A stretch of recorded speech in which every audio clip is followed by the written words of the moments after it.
Turns out he's a major cinephile. They don't watch enough movies! It's a very simple formula! And here we go. Come one and come all. The start of season 2 is here, baby. Nick Nack Goes to the Movies. It's upon us, the second chapter.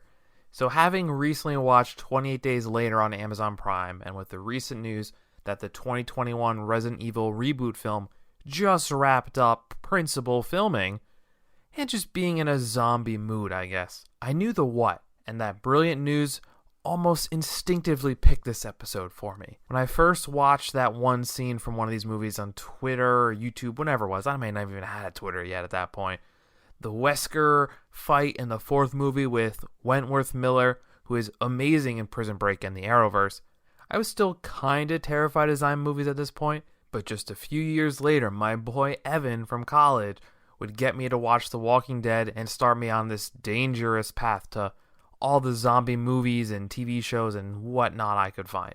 And eventually, this took me back to the entire Paul W.S. Anderson film series of Resident Evil. These 6 movies are the highest grossing film series based on a video game of all time, which may not be too prestigious of a title, but just throwing it out there. They may not always be scary, and sometimes they are faithful to the game plot. Sometimes it feels like they hate all of their non-Mila Jovanovic characters, and they are always kinda silly. But I quite enjoy them for the most part, with their over-the-top fun and some of the zombie moments that are in there, without getting too gross with their bioweapon parts that the games definitely get into. Side note, I can't wait to get my hands on that remastered Resident Evil games one of these days. That PS5 is hopefully in my future. Even though I hate how they ended the Resident Evil film franchise, overall, they're a fun time to turn your brain off and get a little, dare I say, brain dead? Okay, kicking 2021 off with a dumb zombie joke. It only feels right? Right? So the first of these films, Resident Evil, aptly named, came out way back in 2002. And the premise, not unlike the games, is a big major company, think like Amazon or Disney big, seems to be perfect, but it has a ton of military contracts that are mostly for spooky science reasons that end up being bioweapons. Look, we know this is one of those should never happen things, but most zombie reasons happen somehow, some way, kind of similar to this. The setup of Resident Evil has some fun intrigue of someone sabotaging everything in the evil corporation grand scale company. But the thing that we forget, and I want to bring attention to a Star Wars moment here, the pencil pushers and cooks that were on the Death Star. They weren't all evil, but at least they had some idea of what was going down in the galaxy far, far away, especially after that whole Alderaan thing. Here, working for Umbrella, your average cubicle worker would have no idea what was going on working for the equivalent of Evil Apple, who, while they're popping out some AirPods and iPhones, are also making crazy zombie viruses and Gatling gun arms. I'm not going to say these movies are always scary, but there are some really good set-piece moments early on, and this one does stick to those horror roots a little bit. That elevator scene in the beginning, with that one seemingly most competent woman, who maybe she could have been the main character, we don't know, we're just watching it for the first time. She gets stuck trying to get out of an elevator that she's half in, half out, and that sound that you hear, we never see her get forcibly shot up. I mean, that's some scary stuff. Note to self, always take the stairs when possible at work. There is an elevator, but I try to avoid it unless I'm feeling a little lazy or I got a lot of equipment. But other than that, avoid it like the plague. The zombie plague. Jeez, Nick. So this movie is the first big action franchise for Mila, and even looking at the poster, Michelle Rodriguez was the second clearly advertised lead in that. Just a year after her first Fast and Furious movie. One of these she would continue to play a big part in. The other was Resident Evil. And just off talking Colin Salmon last episode, he also plays a big role here. If not the longest, definitely one of the coolest in the movie. We talked about him literally last week, but having been in the 3 non-GoldenEye Brosnan 007 movies and a big part of the very early Arrow season, this is actually one of his most known roles. I can't say I really remember him in Mortal Engines. As much as I like Ray Stevenson, I try really hard to block out the memory of the 2008 Punisher attempt. Give me Thomas Jane in the 2004 extended cut all day, any day. And lastly, I have to mention my surprise at seeing James Purefoy the first time in this. I saw this way later than the following, and having seen him tangle with Bacon and Ashmore in that criminally underrated Criminal FX show, it was fun seeing him in a feature film. I guess this is all right around the time Alice, the main lead in these movies, gets like Neo superpowers from the Matrix. Not the first time I will compare these films to that franchise. Not on a quality standpoint, mind you, but just other elements.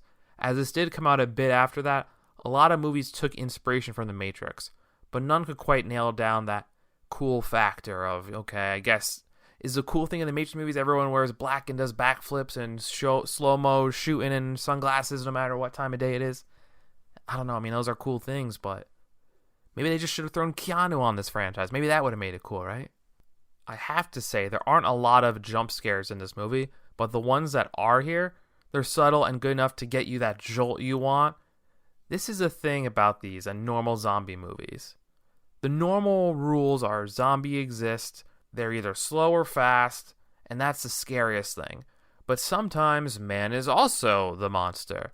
Very much Day of the Dead and Walking Dead messaging.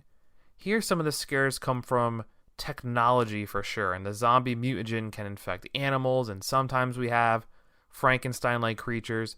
Thankfully, all we really have is dogs here, and they get weirder as a franchise goes, but thankfully they don't really go hard on any of those insect-like things. Nothing like the gross, modernish King Kong movies or the myth stuff to really take you out of it, or take me out of it. We all know spiders as big as houses, never going to be my cup of tea. Don't like it. Thankfully, they didn't do it here. In that same vein, it's crazy to think that the most well-known scene in not only this movie, but probably the entire franchise, is the laser grid scene. And don't get me wrong, that ish is scary. Like, super scary. The laser burning grid scene, chopping people and body parts up, it's crazy.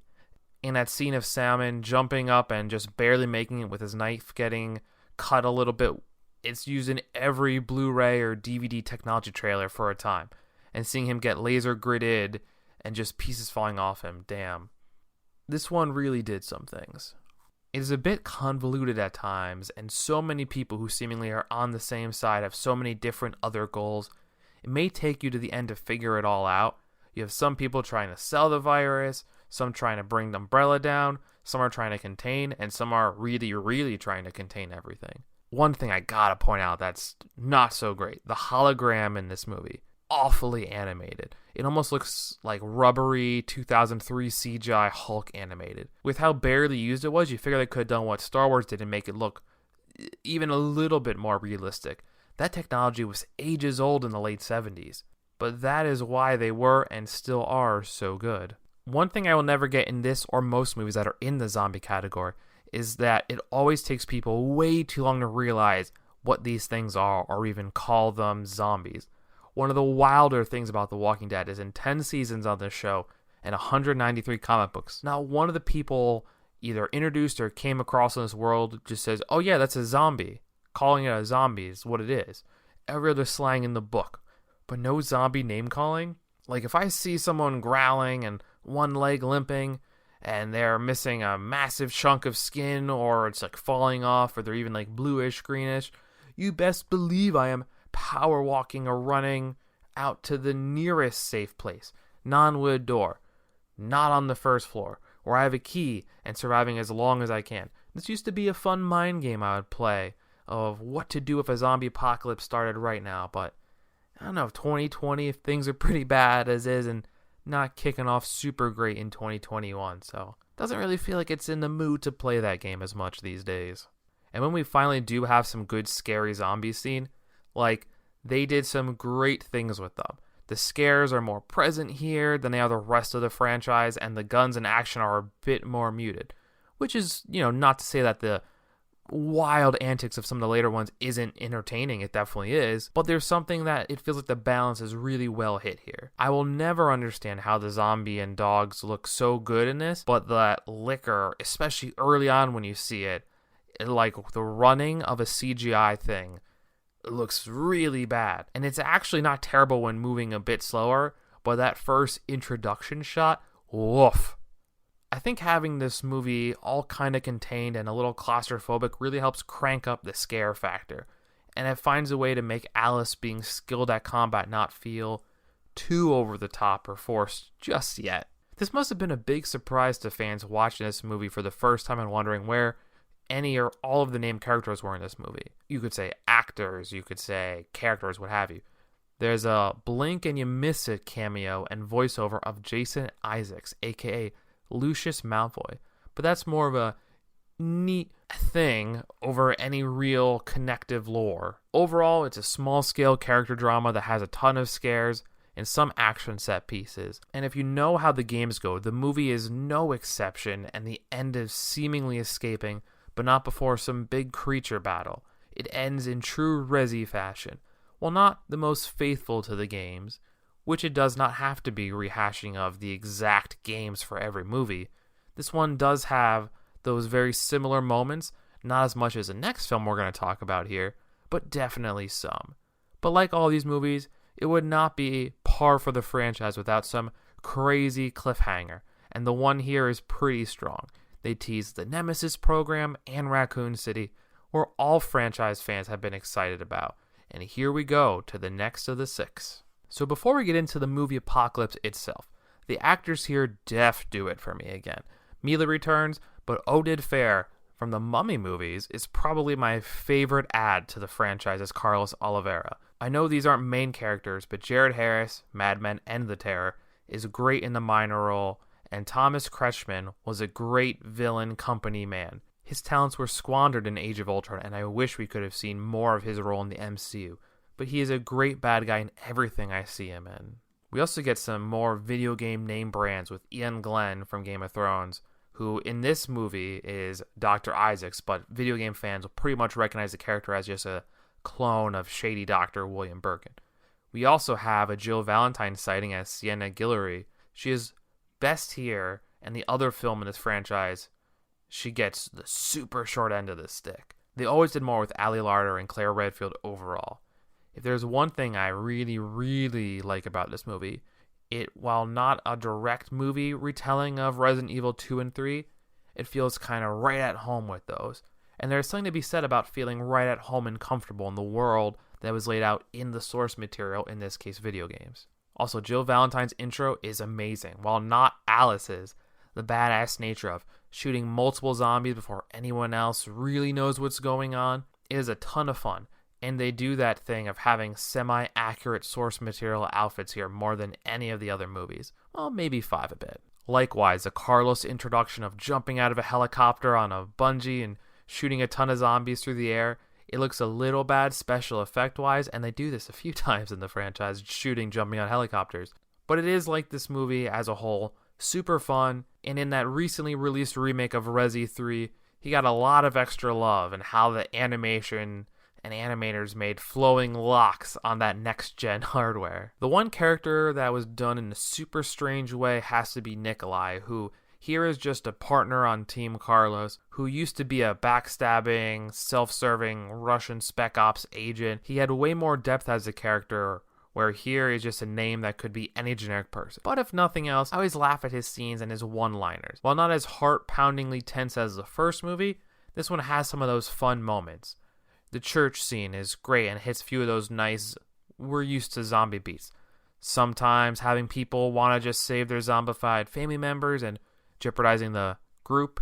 People are just being idiots in any life-threatening situation and leaving the safe area and making it worse by just kind of getting, I gotta get out of here. I mean, if we can all relate to that from our 2020 life, am I right? Classic. If the intros of Carlos and Jill were good, the re-entry of Alice is a spectacle to behold. I think I tweeted something about it, or at least I tried to find a really good gif of her bursting through a stained glass window on a motorcycle and destroying 3 liquors, which still seemed like the scariest thing last movie. The glow up here is wild, also how they look in this movie, the last one, but seeing what Alice does in this scene is unbelievable, and I'm all for it. I didn't mention it earlier, but Mike Epps as the hilarious LJ is what all of us would think to do. Driving around hitting zombies, yelling GTA motherfucker, and following that up with 10 points, hilarious. But whenever I hear someone use the phrase points or high score, it feels like those are the writers or people who are in commercials who haven't played a video game since the Pong era. In 2004, you should know better by now, especially if the movie property itself is a video game that doesn't count points like a game of Tetris. Be better, video game movies. Writing, commercial writers, any video game adaptation. While not as overly funny as some of the Alien Predator cheesy dialogue one-liners, throwing a grenade after being bitten and saying, "bite this," that's my kind of writing when it comes to movies like this. And the firefight parts of the military and cops are some of the better parts of the movie for sure. And I always like a good knife thrown headshot. Nothing will beat the one out of the first Matrix, but it's pretty good here. Once we do get our Nemesis tease, I think it looks as good as can be. Not perfect, but still definitely good enough. Not bad at all. And the intro is amazing, having him have to take all the special strong cops, the STARS unit. And yes, the acronym is hilarious and long, but they found a way to make a nice word that stands for Special Tactics and Rescue Service. While the why feels a bit cheaper here of just saying he is controlled to take all STARS members out because it's a test, I guess, I'm fine with the end result, but the how is kind of meh. And seeing the fight between Alice and Nemesis, those are some strong action moments because it teases it for happening much later down the road, and the tease reveal is kind of nice of tying it back into the first movie. Also, kids in zombie movies, horror movies, whatever it is, can't ever trust them. Another Children of the Corn type setup here. I'm fine with it because it's zombies, so it's not as bad.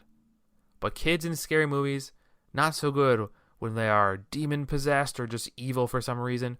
I barely trust the kid they introduce who's not a zombie, Angela Ashford. The girl they're trying to save who is like their ticket out of here. And rewatching this and knowing a part of the third movie and beyond, she's never seen again. And we never know why. Something that I don't know how I was only today years old learning it.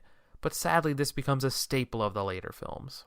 What this movie does have in spades is cool action scenes of Mila karate kicking and just beating up zombies and umbrella folk and anyone or anything that comes her way. And like Blade and The Matrix, these scenes where she's just beating up guards or zombies, either way, it's a blast. The only thing with these movies, and this isn't this one, it's just the franchise overall, that's a bit unfortunate, is you miss out big time on highlighting any of the characters people love in this rich series, because they make Alice the unrelenting, perfect, unbeatable assassin, and when Jill, Claire, Chris, and even one movie Leon come, it's more of a neat reference instead of an actual cool, deep movie moment. Claire is really the only one who gets any real love from the franchise. They do okay with Carlos, but being in just a third of these movies somehow makes him second best, which is not great odds. And the first end, since we have to have multiple ends in these movies, pretty awesome of Thomas getting his true end of trying to save himself surrounded by zombies. When he tries to end it, he runs out of bullets and gets zombie eaten by the recently zombified by him, Jared Harris. A nice fitting karmic moment, which a lot of the zombie movies of the best have those karmic moments. But like these movies always have to be, there's another super elongated post-credit part. And while we do get our first look just at the end of Ian Glenn here, who would grow to become one of the most important role players in the franchise, somehow our core group leaves this area, gets into the area, brings along super-powered Alice, and even though she may be a sleeper agent, it's baffling how we got where we are to end the second movie. But if nothing else, this is clearly the movie I rewatch more than any of the other 6. I will never understand in Extinction how, after either 5 or 8 years since the apocalypse started, Vegas is completely engulfed in sand. But that is our main base setting of just Nevada, the desert, of this third movie. So 1 to 2 things that we never really understand here is where's Jill Valentine and Angie Ashford. Angie is never seen again in the entire franchise, and it takes Jill ages to show up as a cameo at the end of 4 and back in it in the 5th one. which is always the movie I don't really remember, and I just finished rewatching it as I'm recording this. And I don't know, we'll get to that point as we get to it. Sadly, this trend gets worse and worse through the franchise, but had to put it out there. But to the movie itself, it kicks off with a pretty good high stakes raised fake out by seemingly killing Alice off to start the movie. And we finally get some real usage of Ian Glenn in the main scientist villain role. I guess you could say he's the closest we could get to one of our consistent big bads from the franchise. To a degree. We'll elaborate on that later. I know, weird, isn't it? Wesker, who is only briefly used and recast after this movie, but while mostly as a sitting in a chair in the shadows kind of villain, he's played by Jason O'Mara from Agents of S.H.I.E.L.D. in a short-lived but great role, and the lead of Terra Nova, something we talked about in our One Season Wonder episode. I'm not gonna lie, when we first see real Alice, the scene with the redneck people just sort of feels a little useless. It's a trope that I will never really be into in the horror genre. I mean, that was the whole setup for those garbage Rob Zombie Halloween movies. New year, same bashing on those entries in that franchise. The best version of this is done in the 2010 film Tucker and Dale vs. Evil, which takes the most unique spin on that trope in any horror movie ever. So once we kind of get going, the new main survivor crew feels right at home with the more Walking Dead style. While no one is exactly a standout, everyone seems a bit more developed compared to the TAC team from the first movie, minus the main two there. Fair is back as well as Epps, which while they're both fun, the one thing never changes of where the other two survivors ended up. We got half the lead group back from the second movie. Where are the other two?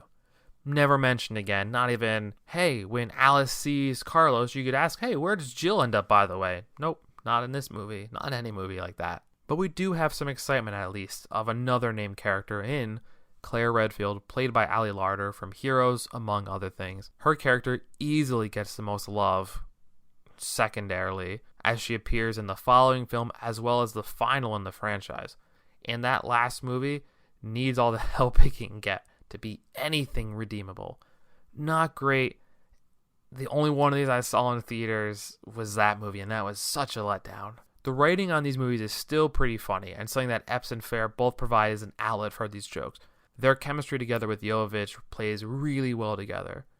Just the whole caravan setup, it's fun, it's neat, and having a ton of kids to have to be responsible for, it adds to that potential for higher stakes. And once again, very similar Walking Dead vibes in this movie, and just this movie. For that show that did not come out until 3 years later to AMC, but the comics came out in 2003 and have been going strong at this point. This is the start of these movies getting particularly strange, with clone subplots and Alice having magic superpowers. While the superpowers thing is fun, the clone parts never really did it for me. The wildest part of these movies has to be the remake, unintentionally, of The Birds movie from 1963. But putting in a zombie apocalypse movie, cramming it in. Like the turducken, right? If you don't like more than just zombies and people, these movies will not do it for you. Maybe just watch the first 1, 2, and then stop at that point. Thankfully, they were never crazy wild like the video games. But Zombie Birds is pretty good, not only for a fear standpoint, but just visually, easily one of the best action standpoints. There are mostly two big ones in this movie, and this one also has a flamethrower turret and Alice mind-controlling flame powers to kill all the enemy zombie birds. They always find a way to make her entrances super exciting. It may have taken a bit to get going, but the two action set pieces are amazing and back-to-back, and the action never really gives you a chance to breathe until a small pause in the final third. And there really is so much good here of seeing Alice karate kick zombies and a ton of really fun gunplay scenes from our main characters and the new group members. They all have some moments to shine before inevitably dying, of course, since unless you're Alice, nobody is safe. And even when they do finally shut her down, all the carnage she is kind of responsible for, which adds a new level of stakes.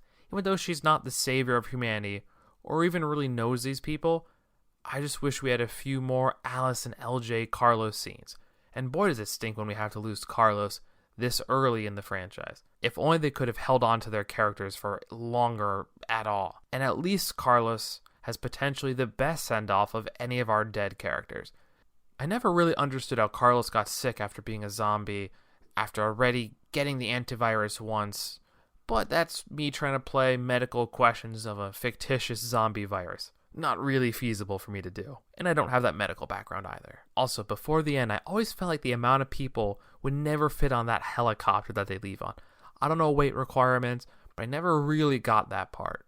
Even though Ian Glenn plays the original character here of Dr. Isaacs, pretty much the movie version of Dr. Birkin, who, like his video game version, becomes a bit of a science monster, even though he, like everyone else, takes off the next movie, and the movie takes a bit of a slower part of a one-on-one battle, which while the last movie did too, this scene never really did it for me in the same scope. But having a fun callback to the laser grid from the first movie, that's fun at least. Sadly, the big cliffhanger is much shorter here, and the clone angle was never the most exciting to me.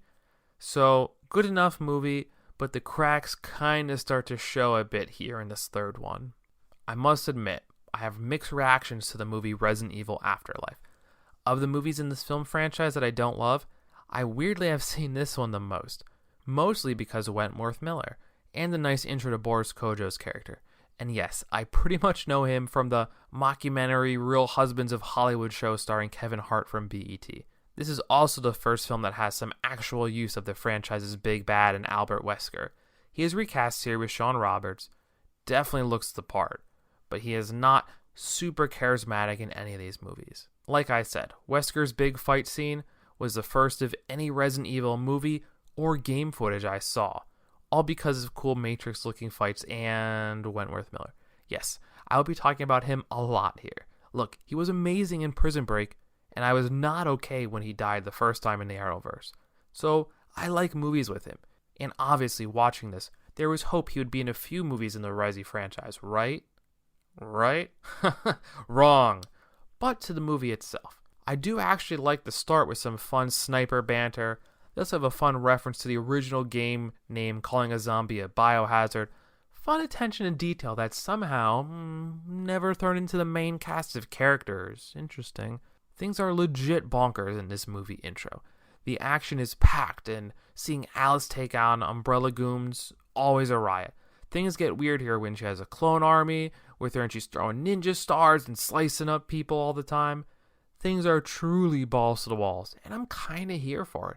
Even if the clone thing is a bit weird at times. Oh, and she still has her crazy psychic, control, Greek god, Superman-like powers. Just wild stuff.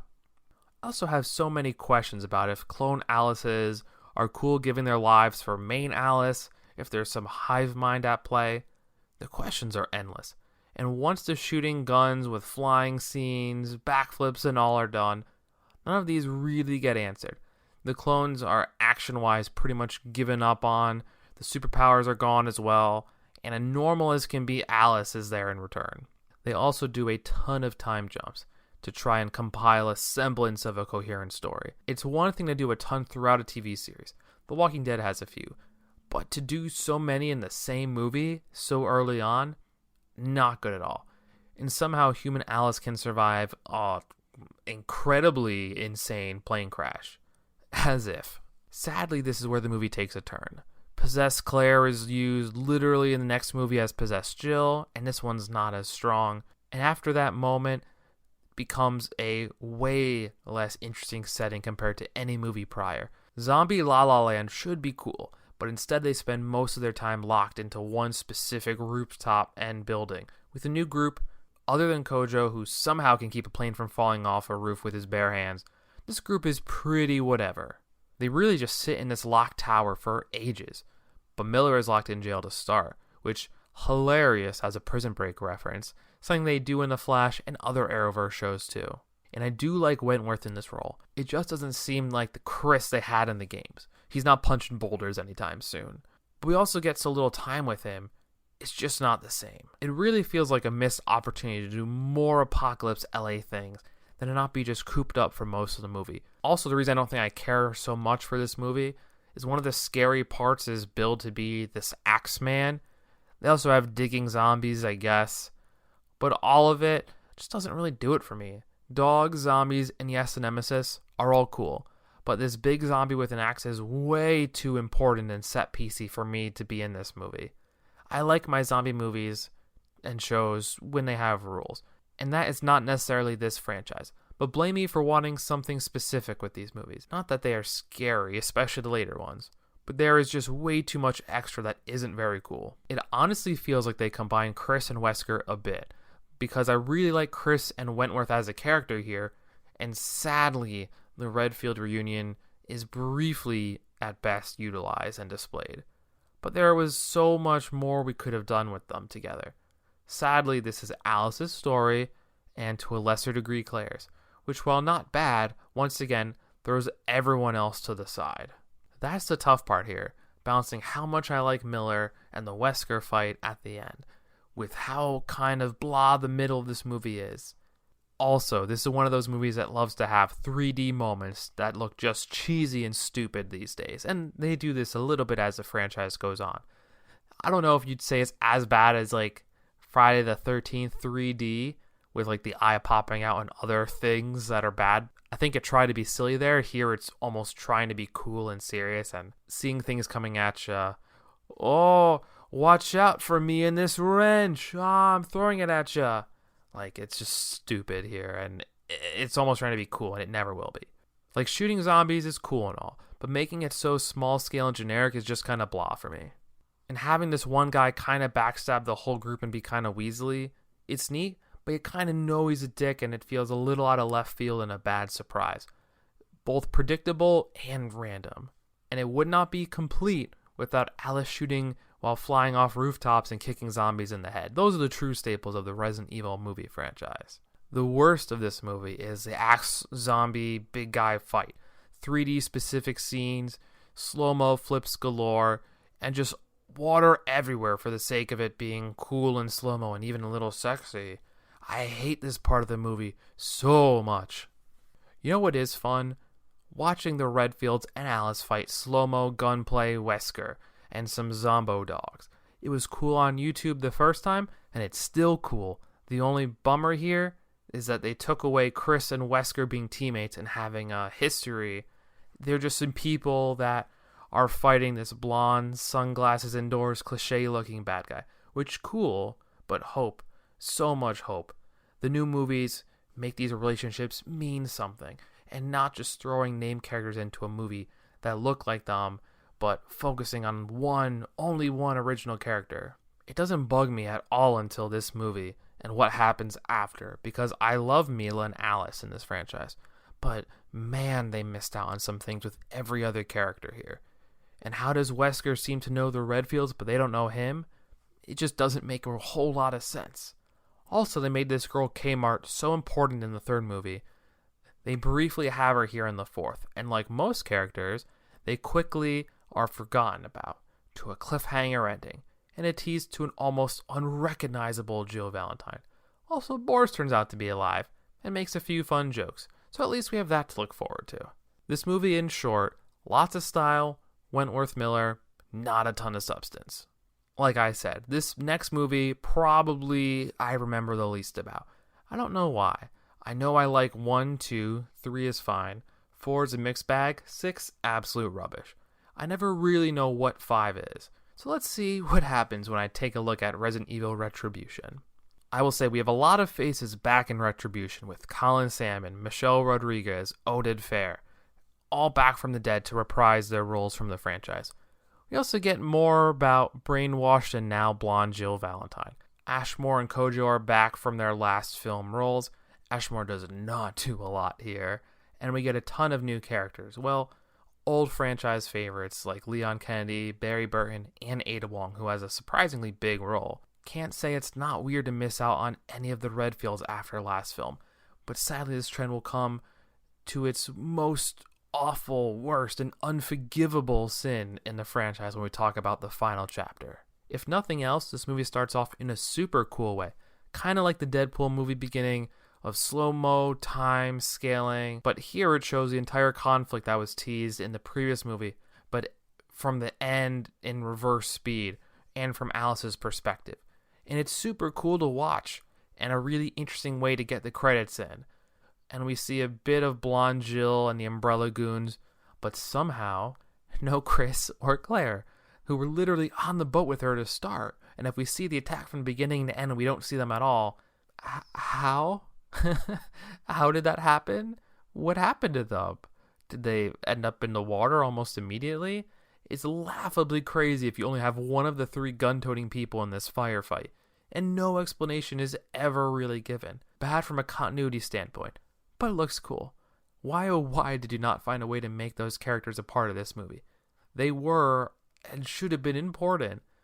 I just hope the new franchise can keep the actors a part of this for more than just one-off movie moments. I think I brought this up during some of the Friday the 13th movies, but they do take a long time to recap the series as is, while they really don't have to. Who is picking up the 5th of 6 movies and doesn't know what is going on previously? Wow, I really forgot what happened in this movie. So I think what ended up happening, and this is confirmed when I watched it, was there's a clone thing that you start next with another Alice clone who wakes up thinking it's a dream maybe, but it is no relation to anything. And, she goes from housewife married to Carlos, so he's back a few times, to fighting zombies. And I'm starting to remember this one being a bit confusing. The whole premise is there's simulations of different places and countries, and they have different zombie virus situations that they can play, and they use this to show off their product to sell to people, and they use all the clone people to populate their world for different settings. And I guess this is a cool thought, right? It's neat to begin with. They really do jump around like crazy in this movie, though, and it's kind of tough to realize what's going on unless you kind of realize it after and watch it again. And like I said, I didn't really remember this movie a whole lot, so I was really remembering as I went watching this, maybe the 3rd or 4th time I've seen this movie. Like, don't get me wrong, Alice kicking zombies, the action and all, it's still amazing here. Nothing different compared to the rest. But the first 3 really had a specific narrative drive that got lost in the 4th and on in these. I will say, once we catch our breath for a second, the intro to Ada Wong and a seemingly more self-serving, duplicitous Wesker, we like that. We like that a ton. It adds a bit of intrigue and more sleuthing and double-crossing. As much as roundhouse kicking zombies is cool, we need more like a semi-interesting or cohesive plot. The prior is all we can hope for, with the latter being already lost. I gotta say, I'm pretty excited for the jokes that Barry's throwing out, and just seeing Leon, just like Chris and Jill the first times. And they're in their video game outfits. They look great. I just never get over how bad the hologram technology looks in this, for as good as a lot of other things are. This came out in 2012. Upgrade it to be better. You know what's not cool? Taking one of the worst parts, for me, of the 4th movie and making the Axemen once again seemingly a big set-piece action moment. Like they spend time with these things, but no more Nemesis stuff. There's a reason that the 2nd movie and the 2 games that it takes inspiration from are classics. This movie is stuffed with references, but even taking something people love from their 4th game, semi-zombie people, instead here they said, here are zombies that are clearly zombies with guns. That counts, right? I didn't mean to bash this movie so much, because I think it's fun at times, and the setup is cool, but it barely has any connective ties to anything that has happened before, but they did put a lot of love from the movies and game source material around this movie, just not into the main parts of it. Also, worst special effects I saw to this point in the franchise. I've never seen a worse chainsaw cutting through person effect. Maybe some of the Sharknado moments, but those are so bad, they're amazing. These are sometimes not bad enough to be funny, but even briefly shown, the special effects for a liquor have really evolved through a film, and chainsaws are a big part of the video game, but for some reason that did not get the same love at all. Not gonna lie, having Barry introduce, have a quick few good one-liners, not a fan of him dying this quickly in. He has a great death. That is a ton of fun, but damn, they love killing off name-brand characters here. For shame, Paul W.S. Anderson. Clones as a main part of your story is the equivalent of an evil twin sister in a soap opera.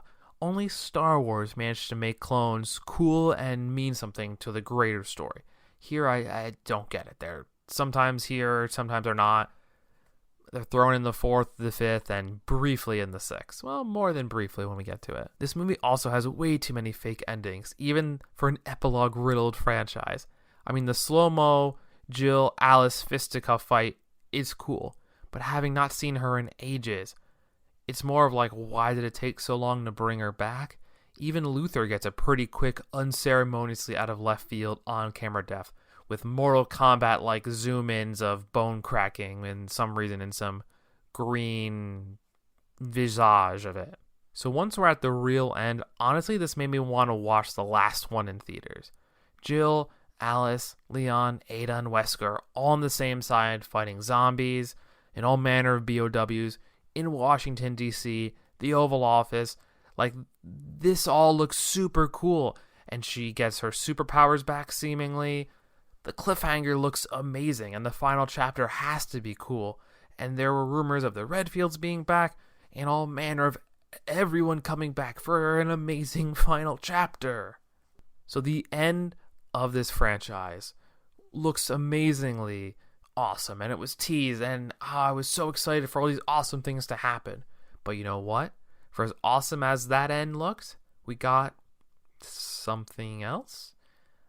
The last one of these is going to be fairly ranty.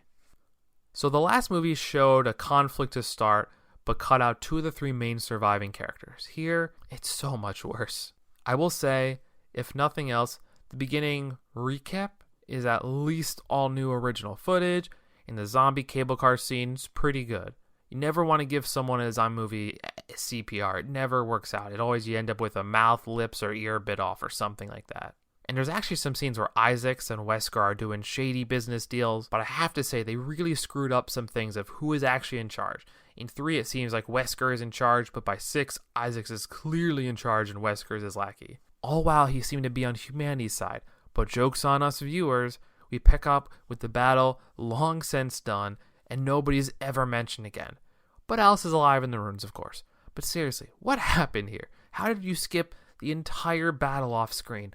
Not only do they kill off Jill, Ada, and Leon off camera, and you'd think Ada would be okay because she was somewhat tied into Wesker. They never bring up any of this stuff again, and Chris and some of the minor characters that got abandoned are gone with the wind, never to be heard from again. Gone. The movie starts, well, not well, that is for sure, and the amount of random creatures flying all over the super apocalypse torn America, it just isn't for me. But at least the hologram technology in 2016 is finally decent. And thankfully there are some cool Alice fight choreography things. This movie is at its best with those moments. The fact that clones are still such a big part in this movie, why? Isaac was cool enough initially, but having 2 different versions here, too much. And religious zealot version, like why or how did he get here? And they do tease it eventually and bring it up later in the 6 and develop it.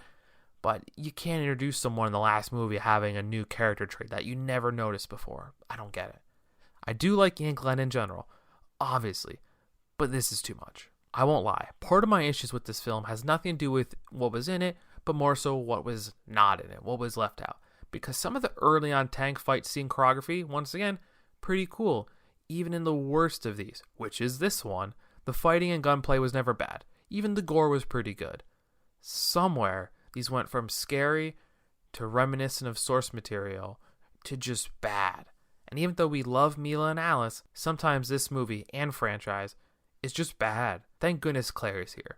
Not sure how she is here, and Chris isn't, but I do like that someone is in 3 of the 6 movies as their original character and not some random clone. So once again, we're introduced to another group of people that, as you can probably guess, will not make it through this. And as far as new actors to the franchise, only Ruby Rose, the original CW Batwoman, who also had a nice role in John Wick Chapter 2, was someone I knew about. And while not a huge role, it's nice to have someone else who I have at least heard of. While Raccoon City was destroyed, I don't love how this final tower stand becomes what we get when we had an amazing final stand lined up to the end of the last film. Besides all the logic jumps, which I will try not to get into too much here since there are too many to list off. Seeing a nail gun used in a zombie fight, that's pretty fun. Gotta love unique zombie kills. It's why Zombieland is so much fun. I should really do an episode on those since I just got the second one on Blu-ray finally, and I know those are good. Both of them. Two out of 2. But so much whatever happens in this movie, I just find myself wondering why this franchise had to end with such a whimper. I feel like I realized the issue. When you mostly full sail swap the cast, killing them all off, there's never any stakes raised. You don't care what happens to any of these people. And Alice is never really billed as a savior of humanity, and she ain't no Superman. She's more vengeful than anything. So having these awkward moments of making us think she cares about people she just met, it seems like pure and utter nonsense. Sure, TV gives you more time to develop these characters and relationships, but no excuse can be here when you have 6 movies. Be better. Use your characters. This isn't Friday the 13th, and if it is, make all your characters hilarious stereotypes at least. They do have some pretty good kills of the random people. There's a good fan blade one. I definitely remember seeing in theaters the one of the guy, you think he's going to fall into this place where he's clearly going to die, and he holds onto this thing, but he's holding on to going to close back, and it like cuts his fingers right at the end, and you see the tips there, and that was probably one of the scarier scenes in the whole thing. Kind of like the elevator in the first movie, actually. If nothing else, having not only a tease to another laser grid scene, but it also been used again from the OG movies, the end is at least cool and it hits different than the rest of this movie. So now comes the big surprise reveal. Alice was a clone the whole time. The real one was the daughter of the scientist who was killed, who made the virus, and a lot happens from here. Wesker goes out in the most whatever fashion. The end even here has some fake outs. And somehow through it all, Claire is alive. And we see both Isaacs die, because why not?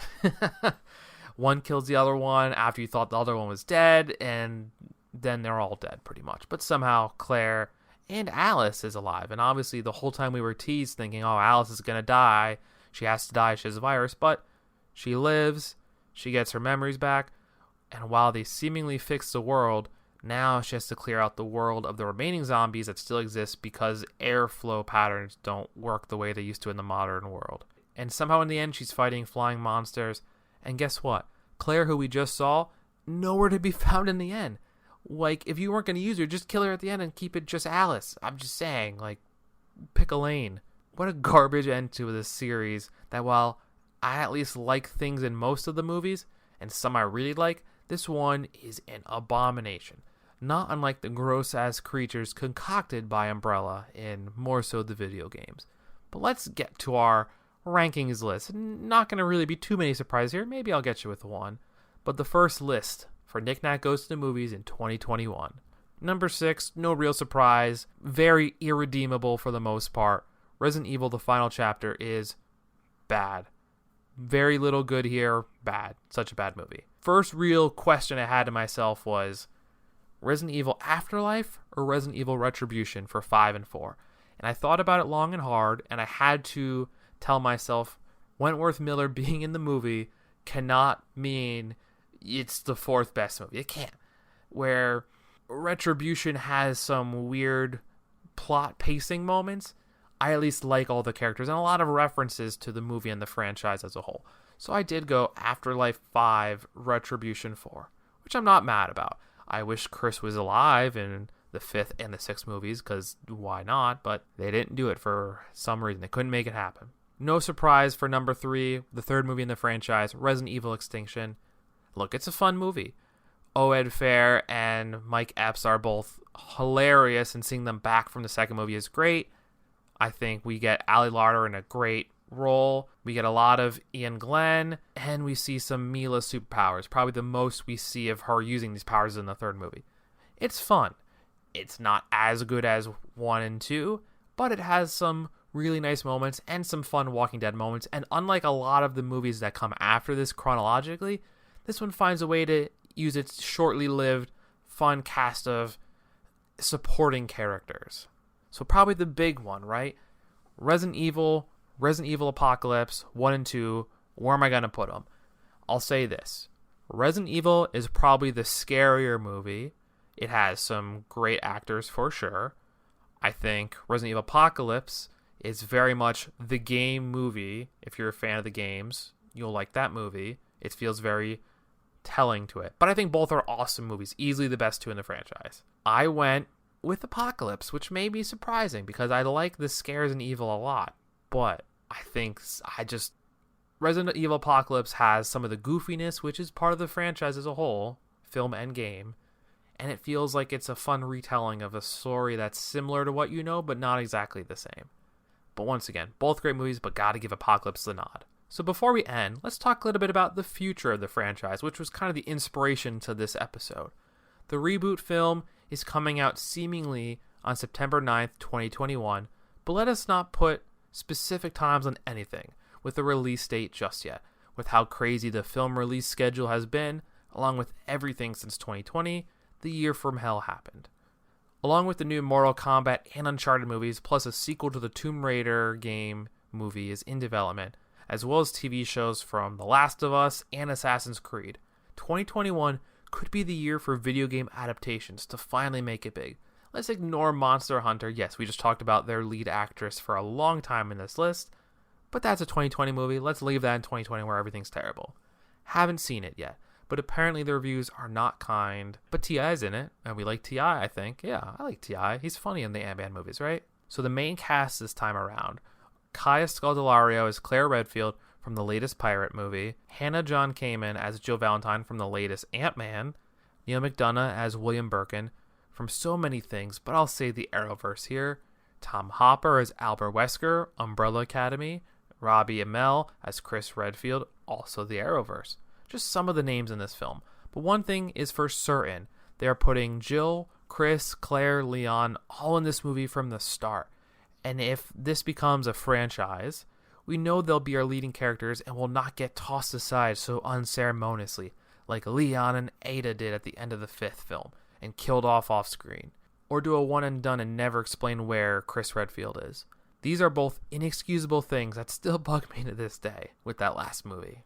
So there we have it, one episode down in this full year of a season. Having started making this last August, it will be a new ride to see how making weekly episodes, time and life permitting, for a full year will go. Hopefully movie theater going becomes a thing, and we can go to breaking down some of the new exciting blockbuster movies soon. But if not, I think I can find movies and TV show things to parade on about. And obviously the HBO Max thing will get a lot of movies to us live in our houses. It's kind of like my one true passion in life, I guess. Well, that and smoothies, of course. But let me know on social at either knickknackmovies or knickknack_IC what your favorite Resident Evil movie, game, or just any zombie media property is and why. Also, what'd you think of my rankings list? I look forward to hearing from you. And as always, until next time, cinephiles. Are you not entertained? I think this is gonna be the beginning of a beautiful friendship. I don't like goodbyes. Let's just call this see you later, alligator.